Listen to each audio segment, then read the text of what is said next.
Toast Kaizen was focused on direct observation and Kaizen, small changes for the better.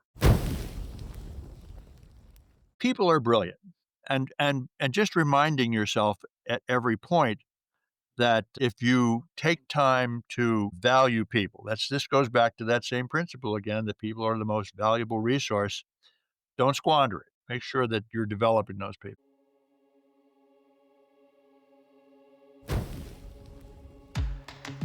Welcome to KPI Fireside. Our mission is simple: to improve companies and to improve careers through continuous improvement. In every episode, we explore the spark, the moment, the mindset, or the method that ignites real change. Whether you're just starting out or leveling up, you'll find the insights and inspiration to fuel your next improvement. Welcome back to KPI Fireside, a continuous improvement podcast. I am your host, Keith Norris. Our guest today is Bruce Hamilton. And if you've ever sat through a lean training, there's a good chance that you have made toast with Bruce Hamilton. He's known around the world as the Toast Kaizen guy. Bruce has a gift for making complex ideas simple and unforgettable. His legendary video has introduced tens of thousands of people to the principles of lean and continuous improvement. But Bruce is more than just a viral training icon. He's a teacher, a storyteller, and a lifelong advocate for creating cultures where people thrive and processes flow. Today on KPI Fireside, we'll dive into the story behind Toast Kaizen, the lessons Bruce has learned from decades of lean leadership, and what continuous improvement means in the age of AI and rapid change. So grab a cup of coffee and maybe some toast and join me for a conversation with the one and only Bruce Hamilton. Welcome, Bruce. Thank you. Thank you. Nice to be with you today, Keith. It looks like you're enjoying some lovely outdoor weather, or you have a really amazing green screen because I see leaves No, moving. this is my backyard. This is away from the dogs. Okay, so hopefully this will work for us today. Well, Beautiful day here in the Northeast. this is a dog-friendly podcast. Sometimes my dog will make a cameo on here, but he's not with me today. All right.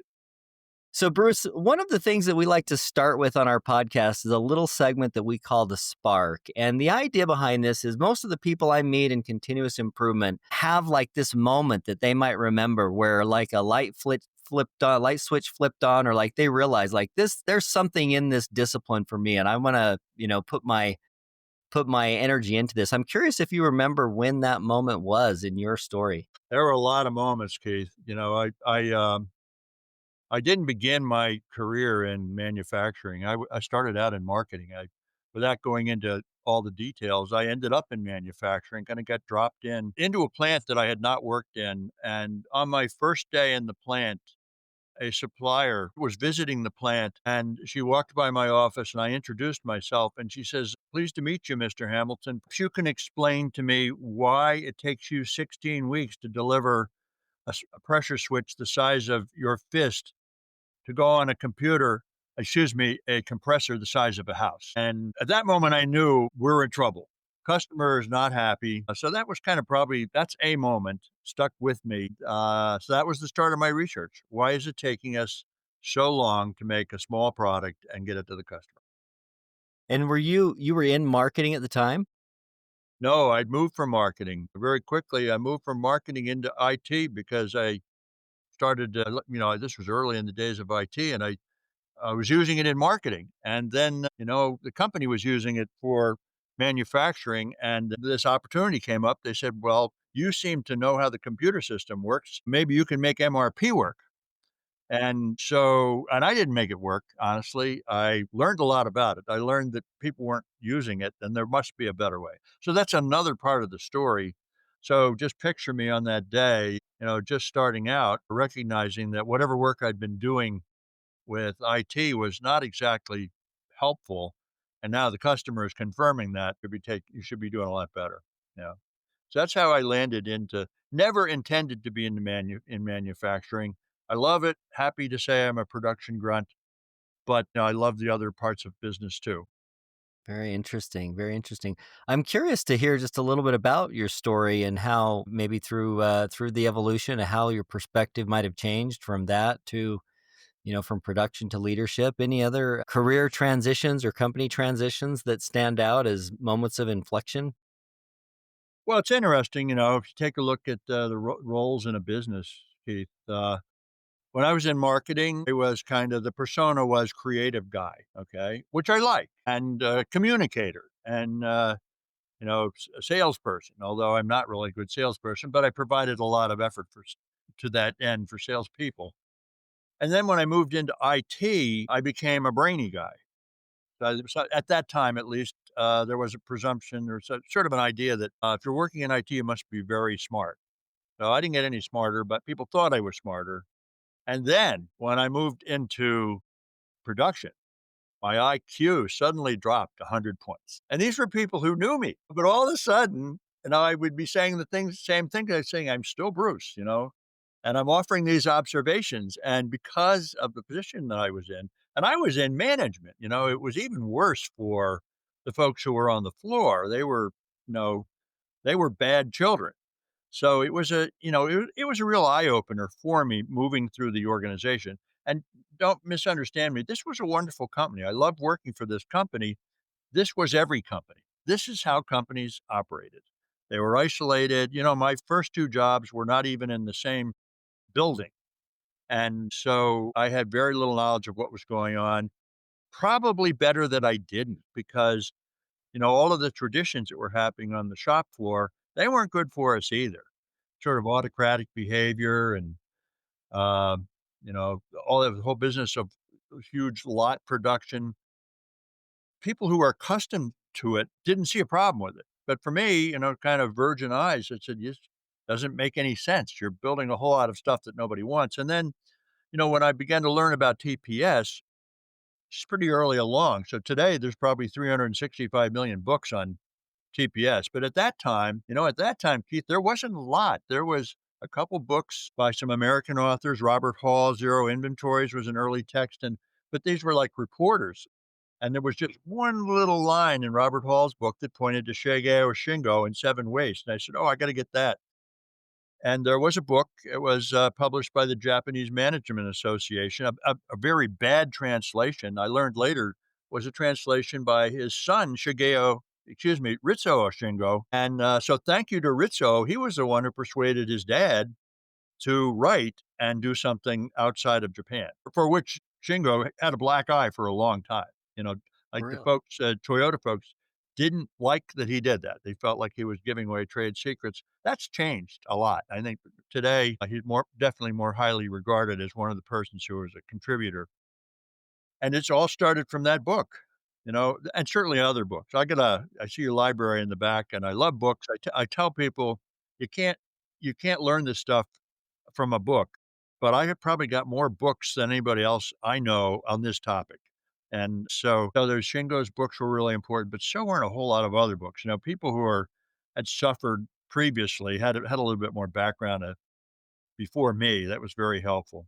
Not that I did my own suffering too. It was a struggle. It was not easy trying to change that environment for sure. One thing that I think is really interesting about this discipline of continuous improvement is the historical journey that it's been on. Because when you read these books, and I do want to ask you for a book list because I love to get recommendations of books from time to time. I hear about some new ones, so look forward to doing that. But I'm curious, as you think about this evolution of this continuous improvement discipline, you've mentioned a couple of things like TPS, the Toyota Production System. In the time that you've been involved with it, how would you describe the evolution of this discipline of continuous improvement? Are there some milestones that you feel like mark the path a little bit? Well, yeah, there's milestones, good and bad. I think I forget who was the philosopher who said every great cause eventually turns into a business and then becomes a racket. I forget who he was, but there's a little bit of that going on. There's just, it's become a business and maybe sometimes heading towards a racket. That's worrisome to me.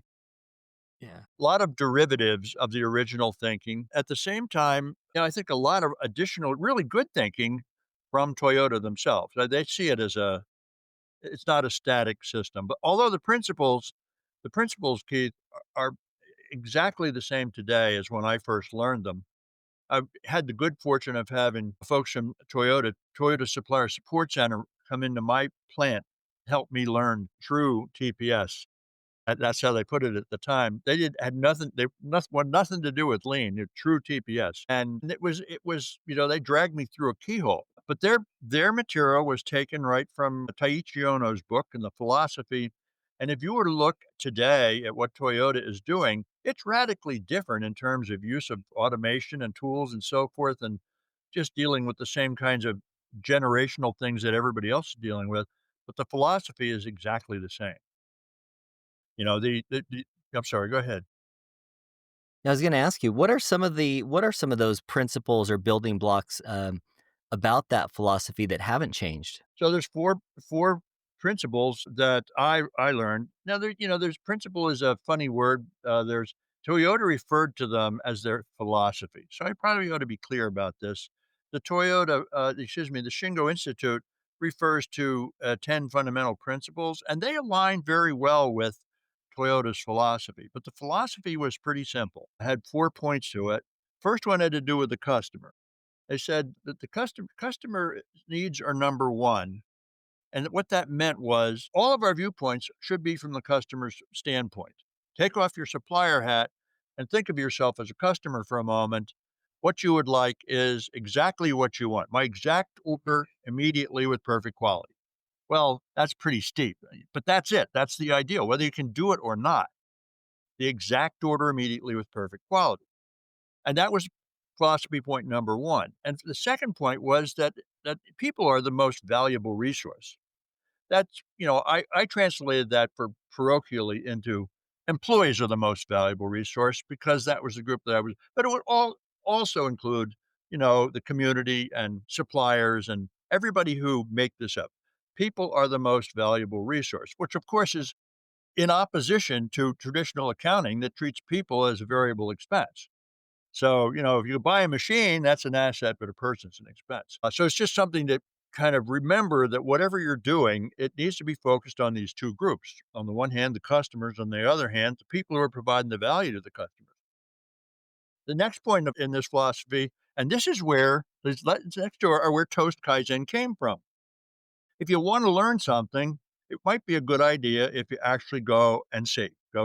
Direct observation, they call it, which is pretty much the scientific method. You're not going to learn anything sitting in a boardroom or having a discussion. You actually have to go to the spot where the work is done. And by the way, while you're there, talk to the people who actually do the work. They might know something. That's another issue because, we have this kind of pecking order in businesses, and I had descended into that spot where everybody's IQ is lower. So what would they know? That's a problem, that's a social problem, and then the last part of this was just this idea of little changes every day, okay? The slogan for my organization is "Everybody, every day," okay? But what that means, that mindset is everybody in the organization is a problem solver. Everybody comes to work every day, not just to do their work, but to fix their work if it's broken or maybe to improve it, and so Toast Kaizen was focused on direct observation and Kaizen. Small changes for the better. So those are the 4 points of the philosophy. Customer number 1, I'm saying employees, people most valuable resource, direct observation necessary to make improvement, and improvement is for everybody. I'm curious, you strike me as someone who has some perhaps strong opinions in certain areas. I'm curious if you have some opinions over maybe misuses of lean or where people have misapplied it or, kind of taken it off of its path. I don't think we have enough time. Are there some warning signs perhaps that somebody could look out for and say, if you're starting to see this, watch out? Yeah, I mean, it's this whole business of respecting people is a big challenge, and that's something, one of the things Mr. Shingo made a point of a long time ago, and he was accusing American business in particular, but I think it's probably generally true, uh, is that, we are seeing our employees, as he referred to as Theory X. And in other words, we just assume they're a problem. They're lazy, they're selfish, and I used to joke in my plant that employees are children and production employees are bad children. So that's number 1. Number 1, that's a problem because you're not even gonna be listening to them, and that's the bulk of your workforce. And even if the problem is not caused down there on the floor, they're all gonna be appear there. So if you don't get them involved, you have a real problem. So there's that whole culture thing, respect for people, that I think is really it's there's really 2 sides of the same coin. There's the technical part of knowing how to make improvement, but then there's the respect part, the people are most valuable resource. If you don't have both of those, what you end up with is a mezzanine squad of people with belts that are well-meaning, but are overwhelmed, and it's not effective, not impactful. And I see a lot of that, and it doesn't mean that no improvement happens. It means that much more improvement could happen. So many businesses plateau way too soon, and they're satisfied.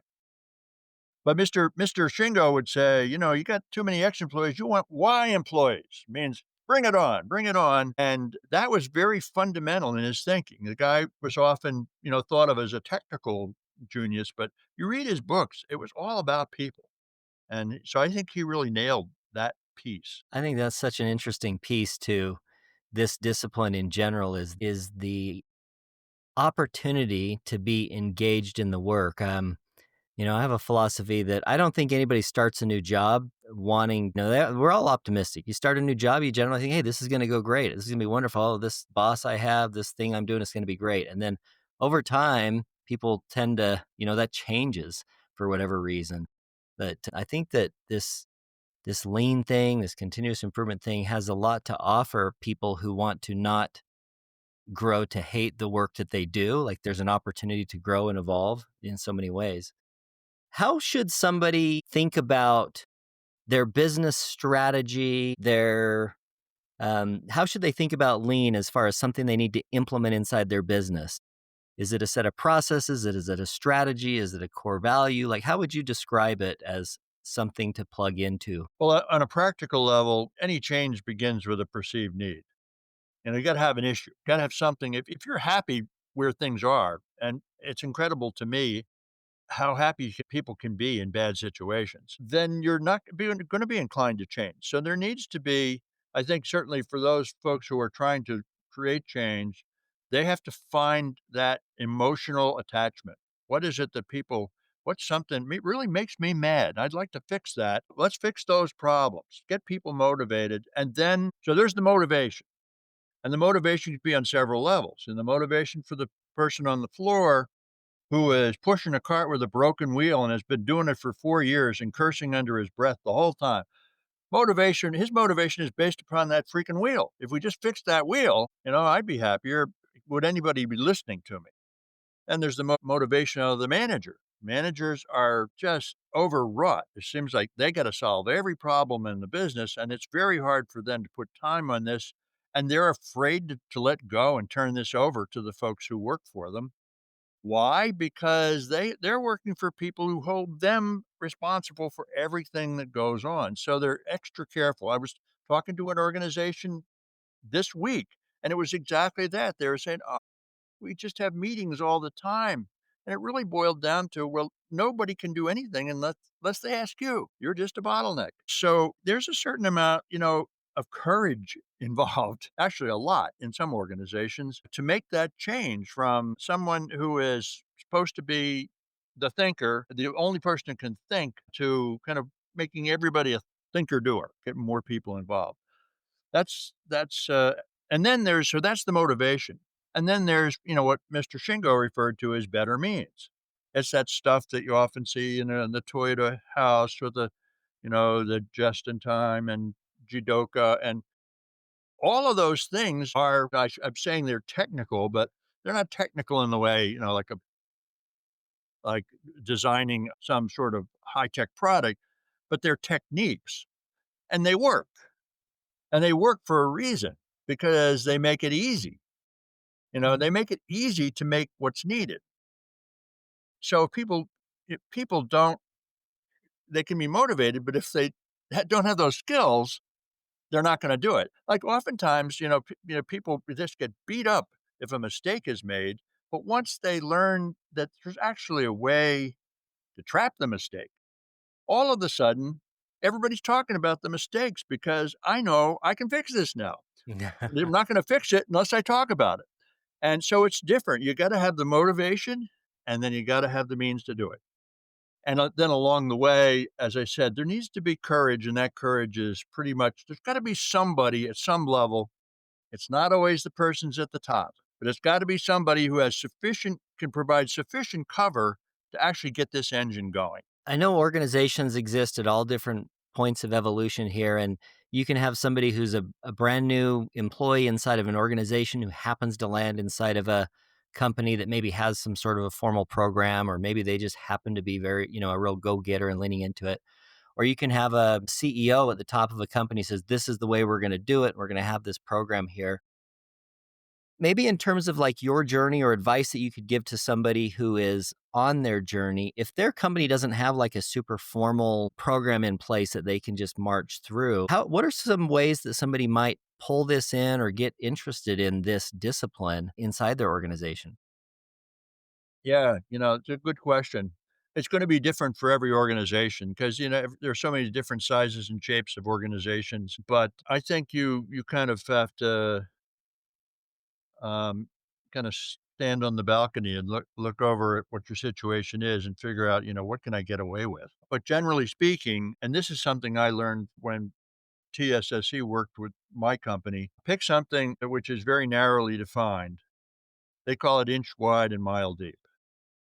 By mile deep, they meant get everybody involved from the top manager, if you can get him or her, to the middle managers and supervisors and the folks who are the engineers and the people who are actually so you this little microcosm of your business and create a proof of concept and develop capability with that group. Pick a project where you're not betting the business and where you can latch on to, let's say, the early adopters, and they really exist. I mean, the trick is to find them and get them engaged. Because now there's a success and you have something to show. As you noted, people don't come to work wanting to do a bad job or wanting to live in pain.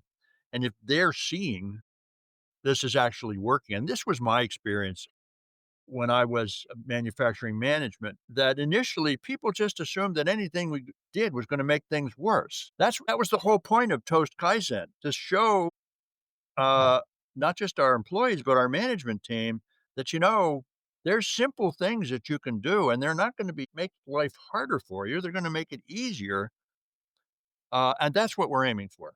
And you got to make that point and trying to do it across, like sometimes you get an organization of, let's say, reasonably large organization, and the decree comes down. It's going to be fest for everyone. Well, I mean, yeah, place organization is a great place to start. Not always, but it's a good place because it creates some stability. But trying to do something that like that across a large group of people just don't have the resources. You start getting pushback and you don't have and there are problems and as with any change and you can't really keep up with it. You end up taking the few people who are early leaders and you kill them. It's just like they work themselves to death trying to make this work. Better to just sort of pick a narrow effort, make it work, and then expand from that.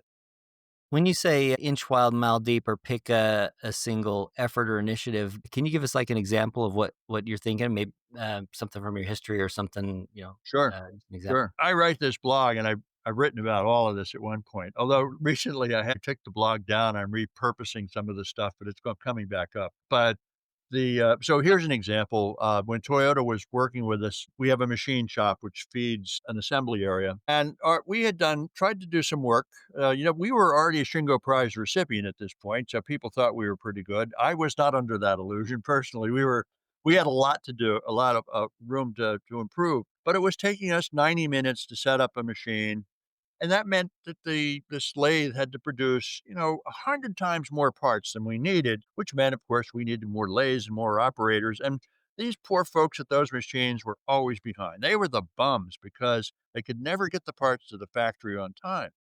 So we asked Toyota, could you help us with this?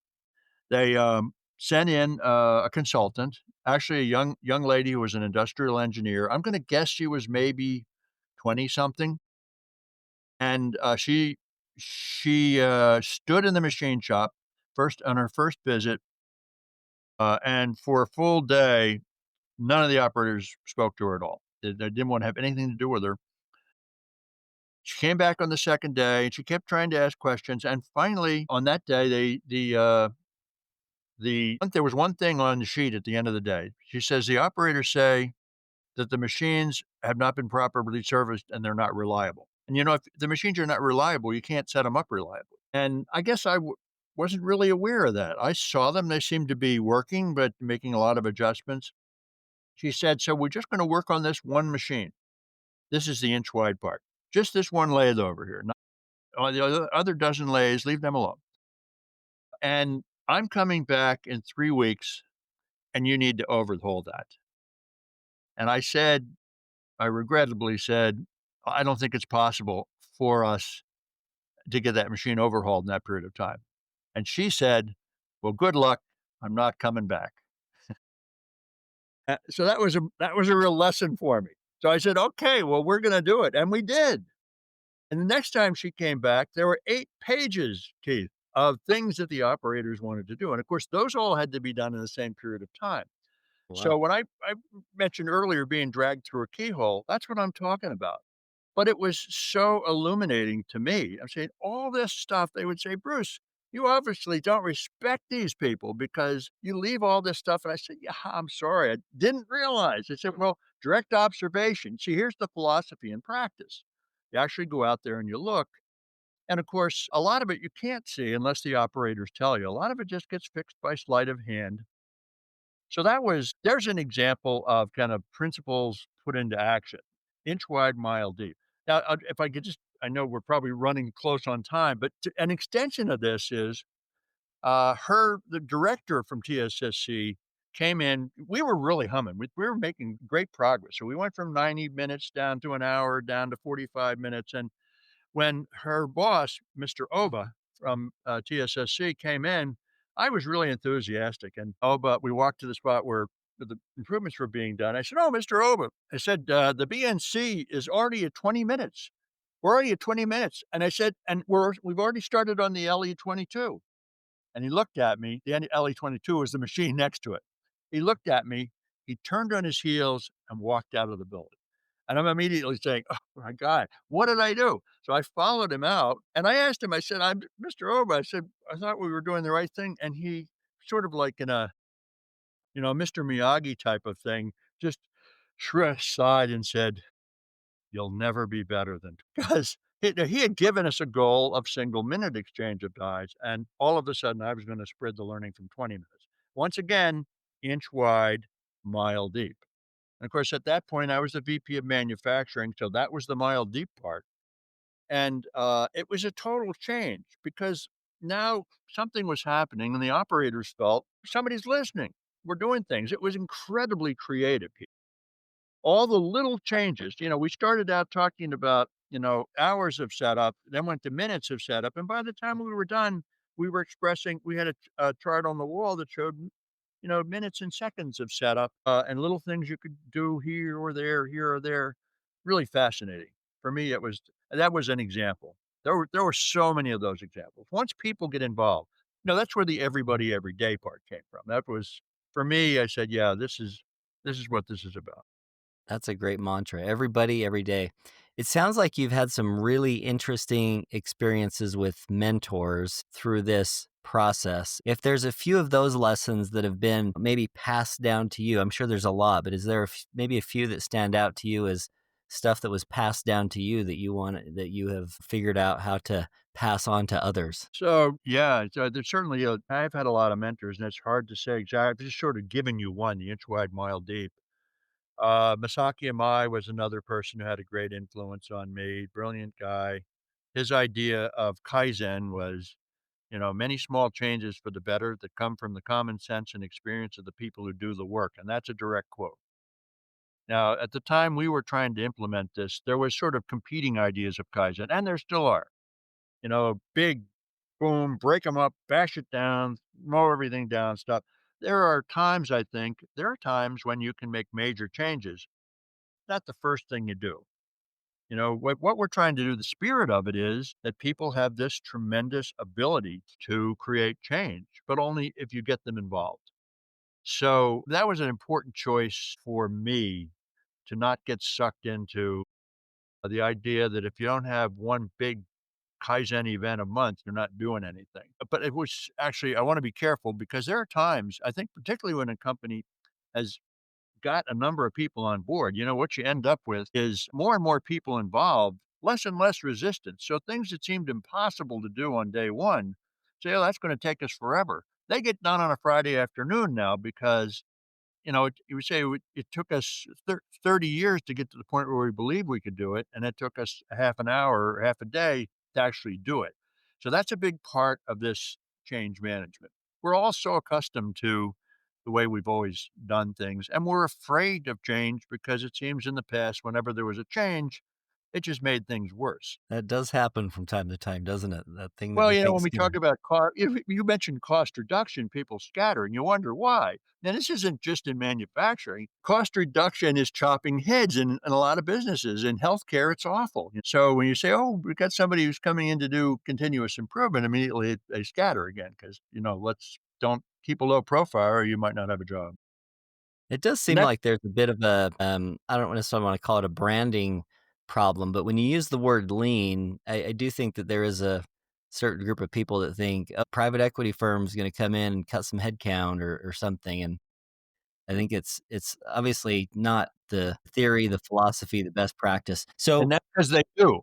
It's not. This is not imaginary. This is what actually happened. there's of course a big difference between the mindset, the thinking everybody every day, and then the behavior, just getting into the very specific behaviors. I know that it's not as simple as just behaviors, but are there some behaviors that you would look for in an organization to say, these are behaviors that show me or show the organization that they're doing the things they need to do to think this way? Are there some behavior patterns that you would look for in an organization? Well, yeah, but I would start, oftentimes when we talk about behaviors, we start thinking about, you know, behaviors of the folks on the shop floor. I start with the behaviors of the management. And, someone talk about employee engagement, but management engagement is a big problem.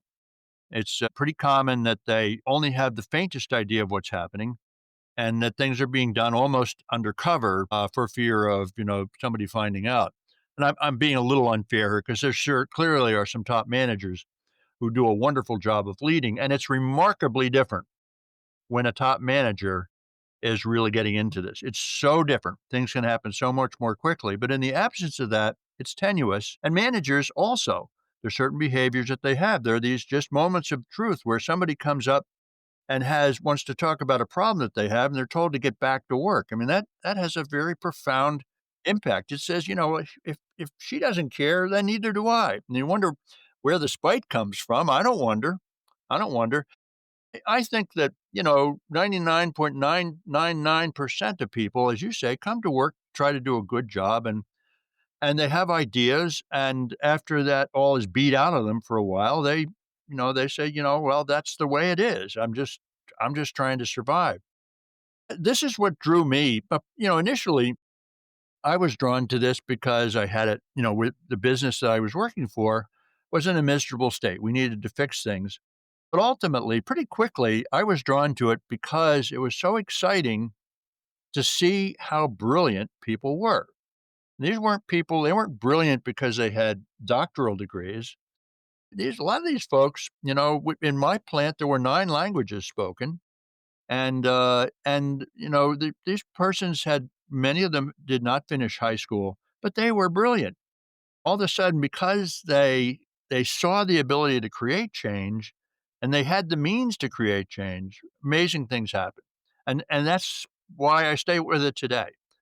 Even though, probably baseball batting averages are higher than the success rate that I have personally with companies. If you could get 20% of the companies that you work with to really soar, see, that's energizing. Two things that I want to come back to right there.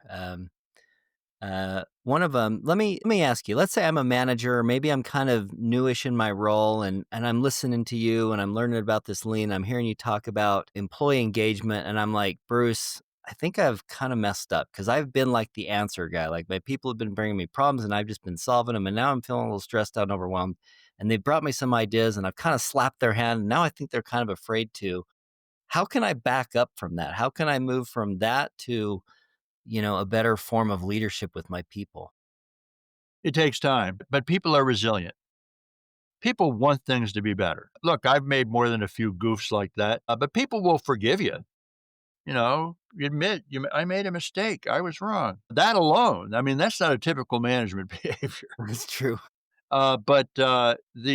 People, by and large, people want things to be better, and they will keep trying if they think there's an opportunity. It's so funny. Like, I've been in kind of doing this consulting since 1999. And that's my second career after 28 years in manufacturing. And in all that time, um, 2nd, 3rd, 4th attempts were what ones that were successful. It's in fact, it's unusual if an organization will approach this challenge and be successful first time. They may learn a few things stick. Conditions change.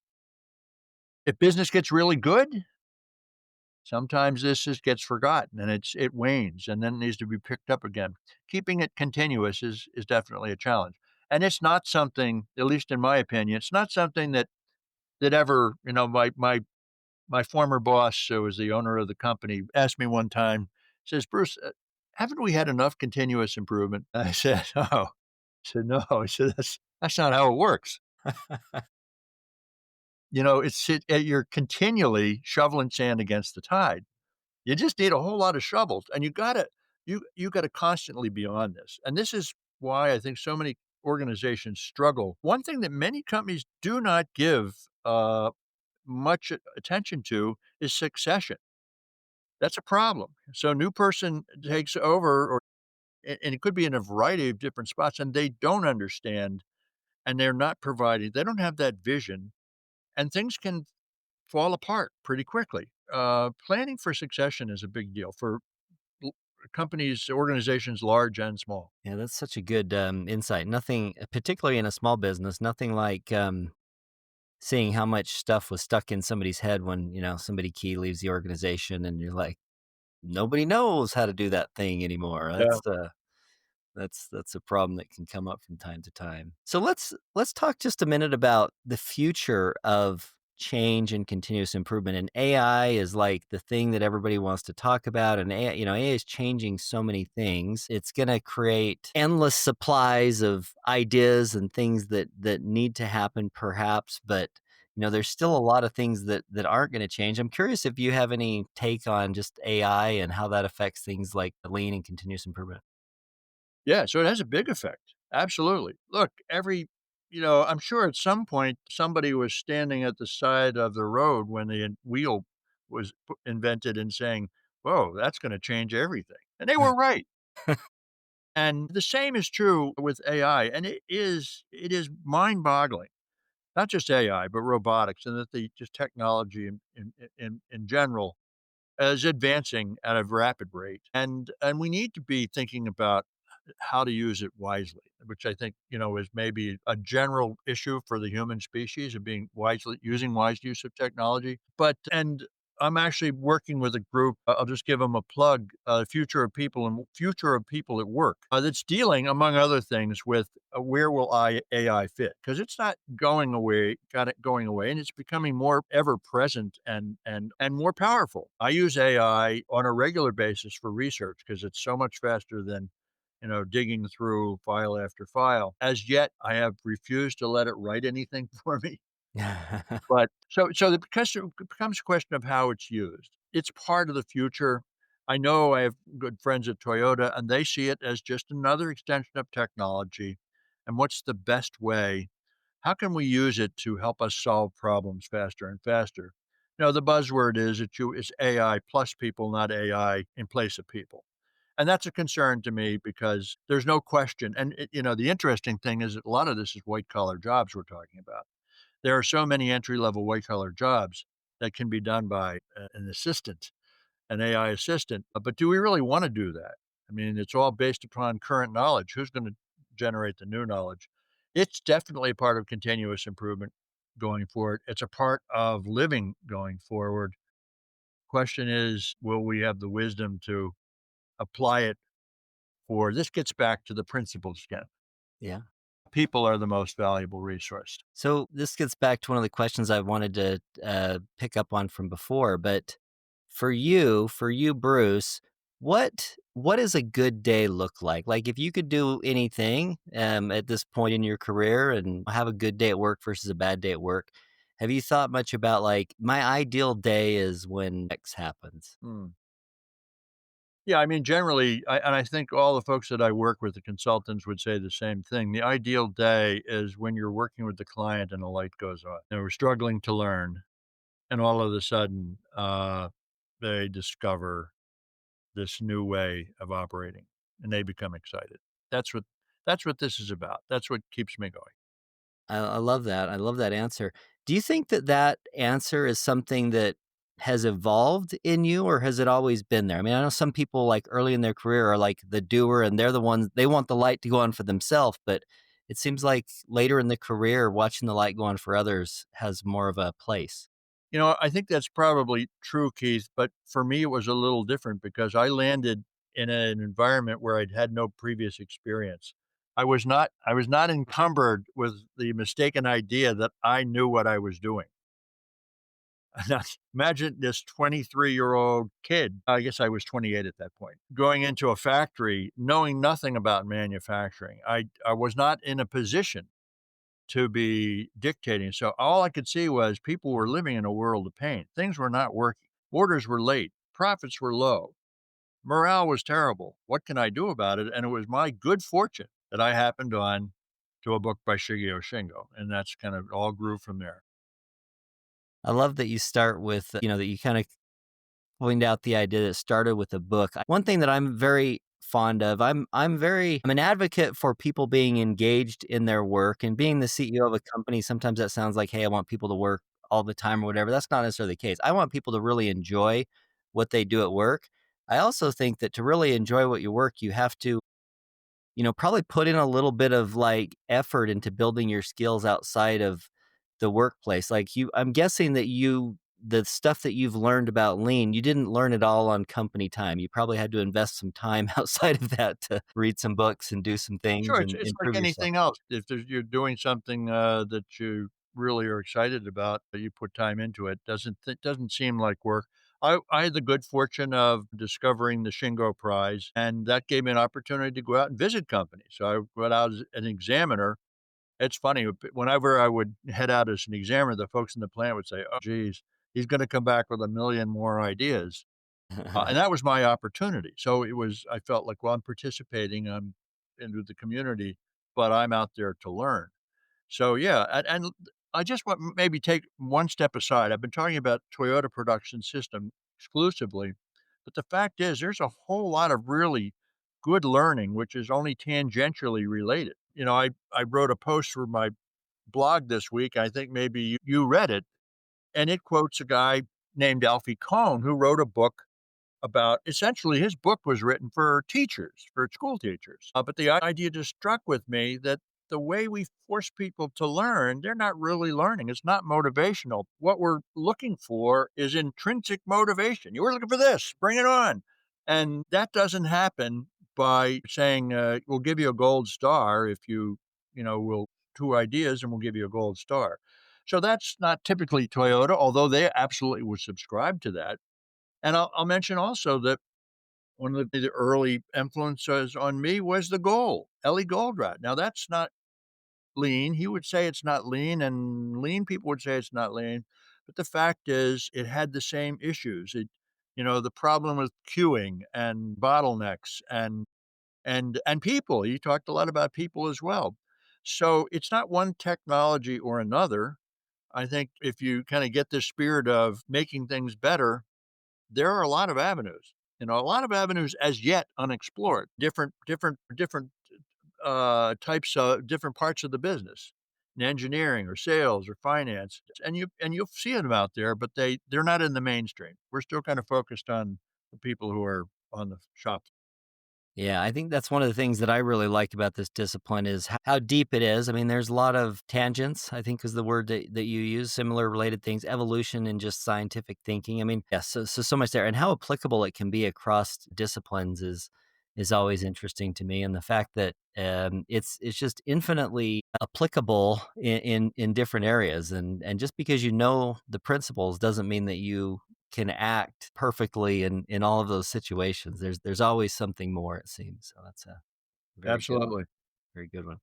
And that's part of our mission here is just to inspire people to get interested in this. If take a look at some of the books, look at some of the content, get interested, go to YouTube, download some books, take advantage of programs that might exist inside your company. If you happen to be in a company that has like a formal yellow belt or green belt program or something, it's the it's a step on the journey. It's not the destination itself to just get the, Absolutely. to Yeah. get the I have one simple concept. So one of the simple concepts of lean is this idea of respect. And respect seems like such a simple concept, but sometimes I talk to people who feel like respect just basically means being nice to people.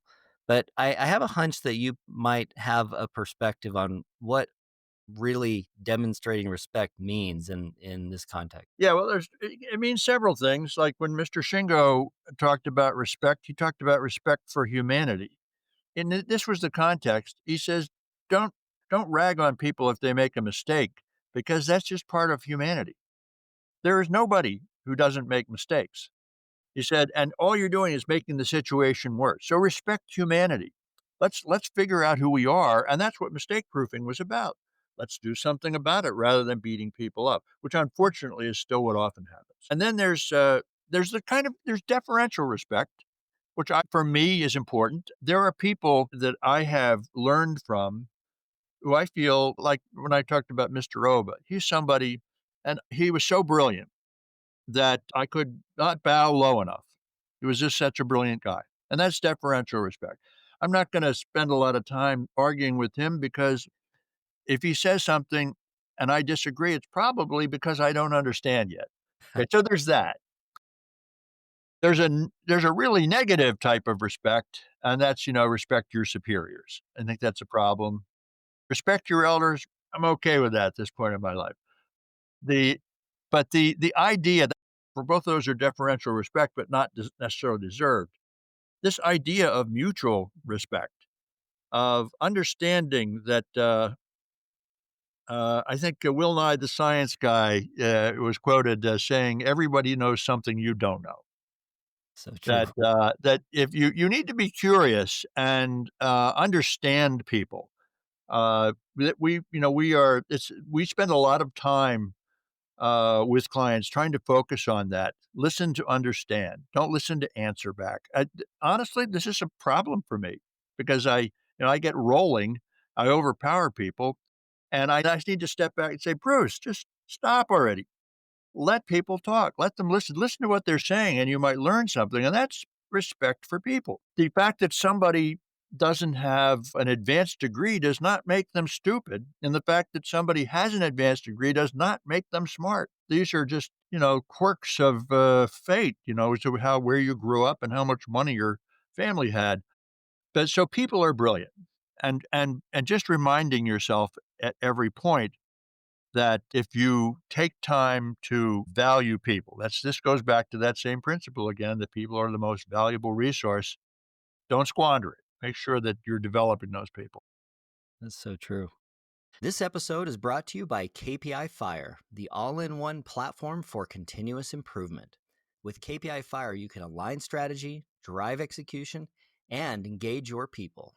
So, whether you're leading a team or driving enterprise wide change, KPI Fire helps you deliver real results. Learn more at www.kpifire.com. So, Bruce, let's talk a little bit about the conference that you're putting together and you're involved with. How did that get started, and what has it turned into? Well, thank you. This is actually our 21st year, and it's surprising how time flies. And we meet at a different location in New England. We call it the Northeast Lean Conference, and this year it's in New Hampshire, but sometimes it's in Massachusetts, and sometimes in Rhode Island, sometimes in Connecticut. It largely because we've tried to create a practitioners conference that people can drive to, so that it doesn't become a huge expense. It is an expense to be sure, and we attract an audience of people who are excited about improvement and want to share. Not a bunch of consultants. Not that I'm, the consultants have a value. I'd be cursing myself because that's what I am. But it's not just people like me, it's people who are living with the same kinds of challenges from a variety of different businesses, healthcare and government, military. We got some folks from naval base at this conference, and certainly manufacturing, and at many different parts of the organization. So we'll get a bunch of people from the shop floor, and they can come because it's local. Sometimes maybe that we'll have a 2-day conference, and one person from the floor will come on one day, another person will come on another day. And we get a lot of leadership as well. So it's the idea, it's the mile, inch wide, mile deep. We're just focused on this particular thing. We want everybody there. We try to have something for everyone. We have this wonderful award, which we refer to as the Silver Toaster Award. You probably guess where that came from. That wasn't my idea, but I like it. And it's awarded based upon nominations of persons who are not in a supervisory or management role, sort of persons who, in and of their own volition, have taken the leadership to improve. And we've got some incredible people. It's touching. And often, this folks, I used to say when I was in the factory, nobody in the factory gets any appreciation. They don't even know we're here. So it's really valuable that way. So we've had recipients from healthcare and from service and from manufacturing. Of course, that'll be part of our conference this year. And recently we introduced the Lean Pioneer Award, which is for people who have spent a lifetime, and maybe they may not be world famous, but they're people who have dedicated their lives to continuous improvement, maybe getting to retirement. That's also a nice award. And we have, in addition to speaking, 4 sessions of speakers, we have what we call a community of lean lounge, where persons who, let's say, don't want to stand up on a podium and a microphone can stand next to a poster and talk about what they did and what they got. That's almost one of my favorite parts of this, because there's so much sharing that goes on. About 20 different companies will get there, and so they share amongst themselves. And we're also featuring the Future of People at Work conference this year. The teams are working on that. And lastly, a panel, I think a rather important panel, including Toyota and Miles Arnone from remanufacturing, and Bruce Watkins, one of our board members, talking about, well, let's talk about now. What's going on now? What's going on? What do we do in this crazy economy where not sure, there's uncertainty? How do we manage that? Where does TPS fit in? Where their company's going. So there are many things to draw people, and I hope that they'll be successful, because we're looking. We typically get around 400 people, and I'm hoping we'll get them at up to Manchester on October 27 and 28. So there you go. That's You bet, that's my you sales bet. pitch. So it sounds like it's a 2-day thing. You've got some conferences, you've got some networking opportunities, it's a lot of practitioners. I love the sharing of is it like projects, improvements that people have done? Is that That's exactly what it is. I think that's such an important part. We see that with KPI Fire, people use our tool to do some of that internally, particularly companies that have like lots of plants where they need to break the silos down and share things that are Mhm. happening within the company.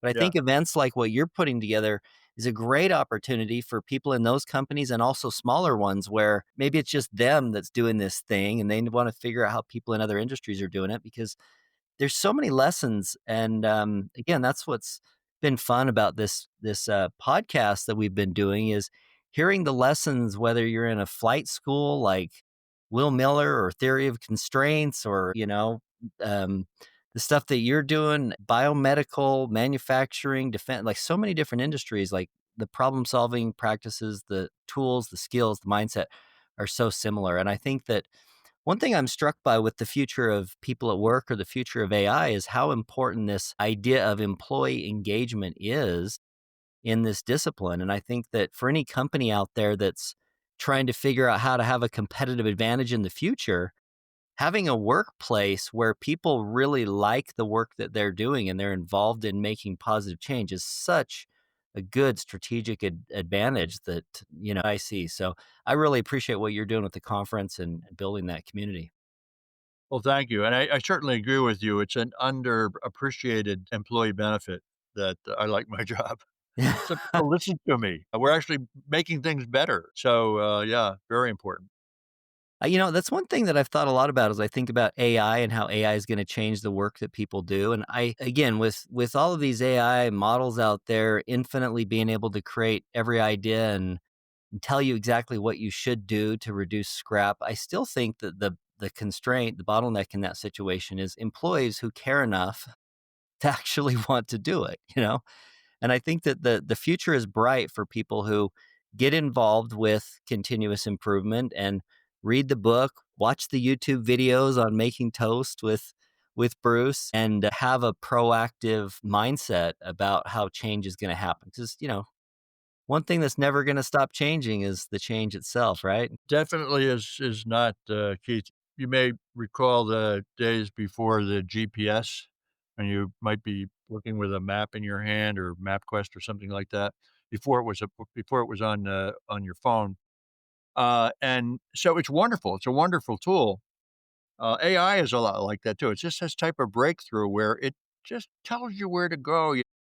Uh, that being said, if I actually know how to get there, I generally will pick a better route than GPS. It's the same with AI.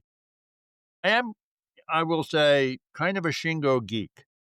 I have read everything that is readable in English multiple times.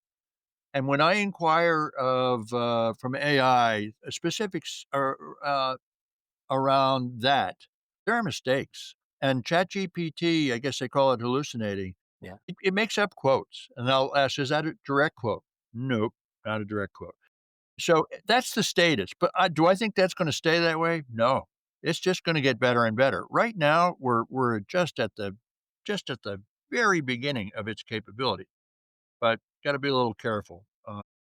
Yeah, I think we had a guest on recently who used the phrase that continuous improvement, this discipline, is really entering a golden age because I think the people that know how to do structured problem solving. I mean, like the quick wins, of course, are wonderful, and you start there, but to do larger structured problem solvings, the big organizations that are trying to adopt AI, like there's this I mean, where we're at currently in the, middle of 2025, who knows when you might be watching this episode, things could be totally different in 18 months. I could look silly with my predictions, but it still relies on a measured approach to change because, you talk a lot about employee empowerment. That doesn't mean that everybody just goes and does whatever they want, right? You need to have a structured approach to solving these problems. And that's just going to explode the need for how to do that with it. That's good.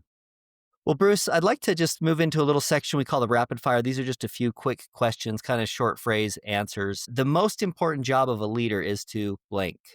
Inspire. Inspire. I love that one. Do you have a favorite go to tool from your lean toolbox for solving problems that you like to refer to? Well, I think the tool has to be based on the problem, but one of my favorites has always been poka yoke because it changes people from being stupid and being criticized to being smart and creative. In other words, they can now solve that problem. So it engages people because it removes the stigma of making a mistake. So I love that as a problem solving method. That's a great one. Could you explain the poke concept to anybody that might not be familiar with that term?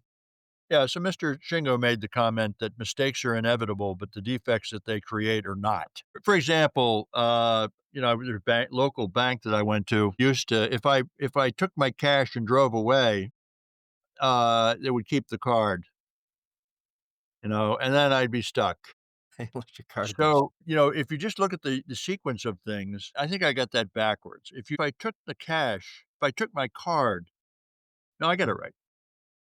In other words, the sequence in which you do these things, I can make them as people like me, absent-minded people, will make those kinds of mistakes. Yeah. I'm in a hurry and I drive away. I grab the cash, and then later on, the card eats the machine. I got to go into the bank and ask for it. But so they reverse the process. No, you can't get your cash until you take your card, and then we give you your cash. Chances of me driving away without that cash are very small, Lower. Keith. Yeah, much So lower. that's poka-yoke, and there are instances of that everywhere in our personal lives, in our work lives, and you can design those problems away. Anytime you see a sign that says be careful, and there are a lot of them, it's because a process has been designed so people can make a mistake.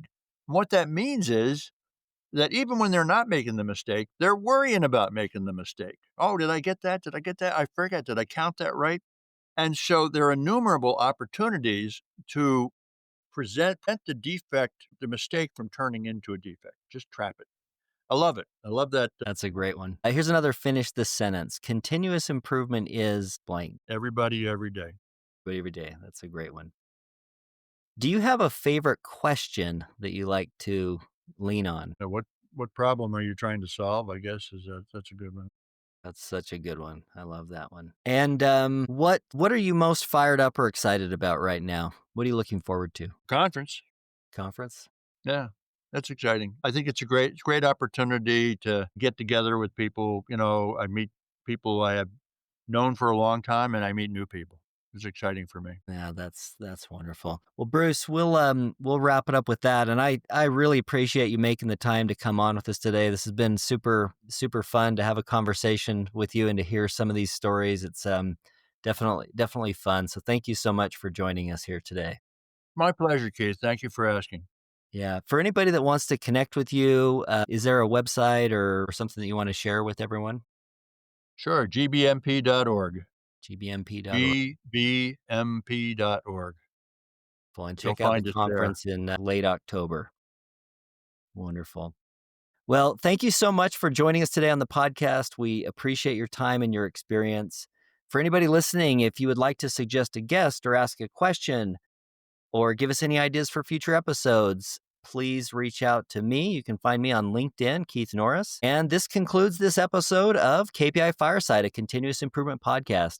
If you have enjoyed today's episode, be sure to follow us on the social channels, share the podcast with your friends or colleagues who are as passionate about continuous improvement as you are. You can find us wherever you get your podcast. And until next time, keep driving progress and sparking change.